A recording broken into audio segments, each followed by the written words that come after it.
Nemo's Reef.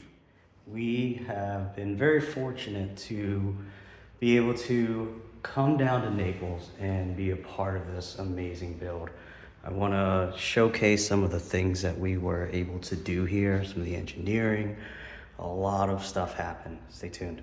Cabinet work came out beautifully on this system. So it's full access, super easy to get to, and very sleek, very clean. We even have bottom access to the system as well. And look at this. So leak prevention, disaster prevention, that's what you have to do with these systems. So we've got a nice custom glass cages stand that was built, but we added this special tray into the bottom of this to line the entire bottom and get it over to our floor drains, which I'll show you in a bit. But I wanted to showcase a little bit of the closed loop system that's on this system. So the blues are our blowers.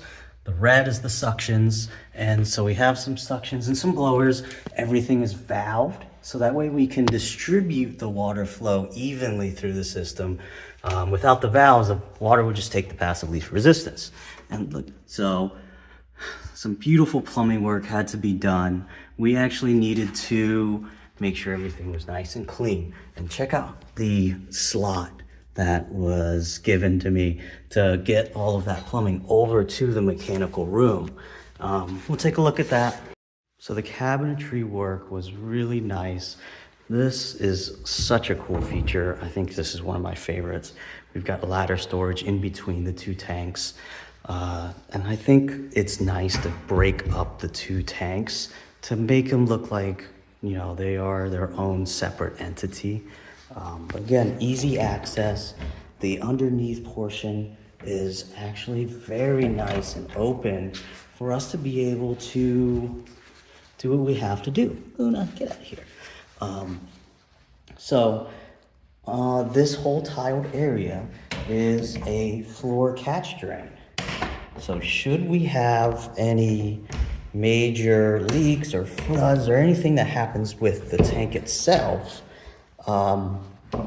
it will catch it to the floor drain and bring it over to the drain. Yeah. All right, so first off, we have these full featured tanks built by glass cages. This tank here is going to be 126 inches by 34 inches wide, 34 tall. Front Starfire glass. This one came with all the bells and whistles. You can see that coast to coast overflow.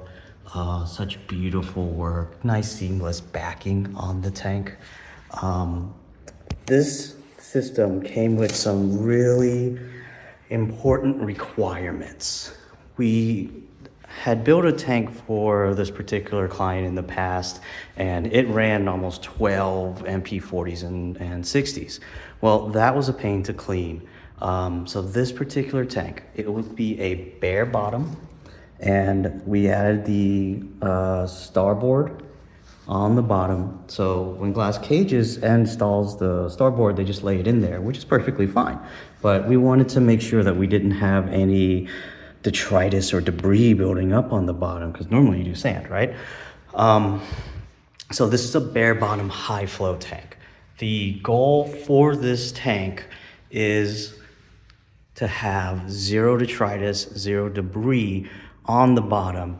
Obviously that's gonna happen and we'll have a system to suck it up, but we wanna make sure that it stays as clean as possible. So what you see is these Grandmaster rock stacks. He built these before he passed, unfortunately, but these are some really, really beautiful rock sculptures that he was able to build for us. And but what these rock sculptures do is they bring the rocks off the bottom of the bed of the tank, so that gives a lot of free flow inside of the tank. So you're gonna see all of these holes that we have peppered across the bottom of the tank. Those are our closed loop systems. We're gonna have some inlets and some outlets for that closed loop, and that's going to suck up the debris that sits on the bottom bed. We have this little cool nozzle right there. It's called an MTM nozzle by Mazzy, and what it does is it increases the flow rate that you have. So I've got one there, one right on the front. I kind of modified that one so that way it just sits and kind of blends in better. So that will hopefully blow across the back of the tank, the front of the tank, and we'll have some series of blowers on the back as well. Like that one's gonna be a blower, so it blows all that debris forward. On the outlets, we're gonna have this little contraption I made. It's going to suck up from the bottom, has a little screen to keep crabs and snails from coming in there, but it's gonna suck it up from the bottom and bring it into our canister filters to pick up and remove from the tank. The problem sometimes with bare bottom systems is the only way that you can remove the debris is if that debris floats up and gets into that overflow box, or it finds a dead spot within the rock work and just sits and settles there and you gotta suck it up. Obviously there will be some siphoning work and you'll have to do that, but I'm hoping that with a series of inlets and outlets that we're gonna be able to manage that a little bit better. But the cabinet work is beautiful here. We did a great job.